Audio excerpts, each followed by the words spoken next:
Welcome to the Slop Temple. We pray this video helps.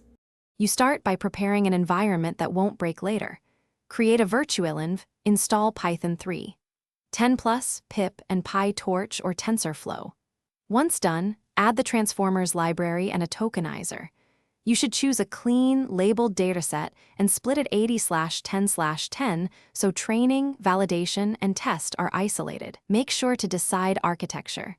Decoder only for generation or encoder-decoder for tasks, because that choice drives tokenization strategy and memory requirements. You now build the model. Write or adapt a config with layers, attention heads, demodel, and context length that fit GPU memory. Then implement a data pipeline that tokenizes, batches, shuffles, and applies dynamic padding so throughput is efficient. Once set, enable mixed precision and gradient accumulation to simulate larger batches, and add periodic checkpointing. Train with clear validation steps, monitor loss, perplexity, and sample generations to verify learning and adjust learning rate or batch size as needed.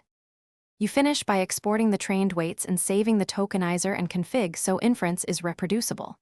Once done, wrap the model in a lightweight server like Fast API or gRPC, add batching and rate limits, and test latency with realistic payloads. Deploy to GPU or CPU depending on cost.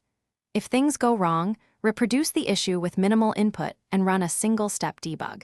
Inspect gradients, verify tokenization matches training, and check for silent data leakage or label misalignment to pinpoint the root cause. Thanks for watching. Consider subscribing if we helped you.